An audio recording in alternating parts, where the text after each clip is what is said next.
নমস্কার। আমার ভেজিটেরিয়ান ডিলাইটের সকল বন্ধুদের আমি স্বাগত জানিয়ে আজ আবার আরও একটি নতুন রেসিপি শুরু করছি। তো আপনারা সঙ্গে থাকুন।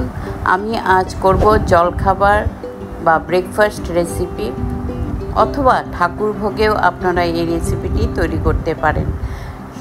আটা, ময়দা, সুজি দিয়ে, চালের গুঁড়ো দিয়ে আপনারা তো মালপোয়া অনেকবারই খেয়েছেন। তো আজ আমি তৈরি করছি একটু সম্পূর্ণ নতুনত্ব সাবুর মালপোয়া। তো এই মালপোয়াটা আমি কি করে তৈরি করছি সেখানে আমি আপনাদের সঙ্গে এটা শেয়ার করব। এখানে আমি ছোট দানার যে সাবু, সেটা আমি 200 গ্রামের প্যাকেট নিয়েছি। নিয়ে 2-3 বার ভালো করে জল দিয়ে ধুয়ে এটা 2 থেকে 3 ঘন্টা একটু দুধ দিয়ে ভিজিয়ে রেখেছিলাম। তারপর আমি একটা মিক্সার গ্রাইন্ডারে এটা নিয়েছি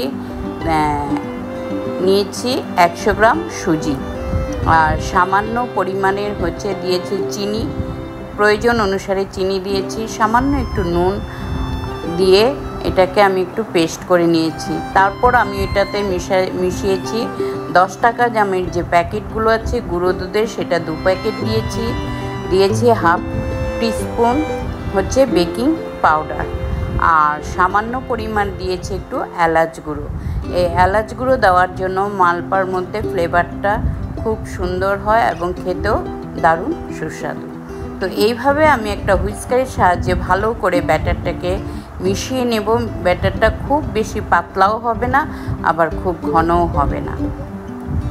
তারপর দিয়ে দেব এখানে প্রায় 2 থেকে 3 চামচ ময়দা, বাইন্ডিংয়ের জন্য দিয়ে দেব একটু ময়দা, দিয়ে ভালো করে সুন্দর করে গুলে নিব। নিয়ে আমি একটা কড়াই বসিয়ে এখানে দিয়ে দেব বেশ খানিকটা পরিমাণে সাদা তেল।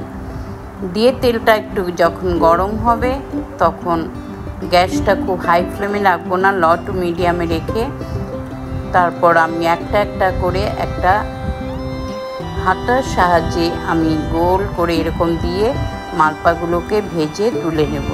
দুটো সাইড সুন্দর গোল্ডেন ব্রাউন করে হয়ে যাবে, এভাবে তুলে রাখবো। এভাবে আমি সমস্ত মালপোয়া ভেজে তুলে নেব। এখন আমার এই মালপোয়াগুলো পরিবেশনের জন্য খুব সুন্দর করেই তৈরি হয়ে গেছে। খুব বেশি সময় সাপেক্ষ নয়, খুব জিনিসও দরকার হয় না। আপনারা চটজলদি এটা তৈরি করে নিতে পারবেন। তো দেখলেন বন্ধুরা, আশা করি নিশ্চয়ই আপনাদের ভালো লেগেছে। আপনারা এইভাবে সঙ্গে থাকবেন, পাশে থাকবেন আর সাপোর্ট করতে থাকবেন। আপনারা সুস্থ থাকুন, ভালো থাকুন। দেখা হচ্ছে আপনাদের সঙ্গে খুব শিগগিরই অন্য কোনো ভিডিওর মাধ্যমে।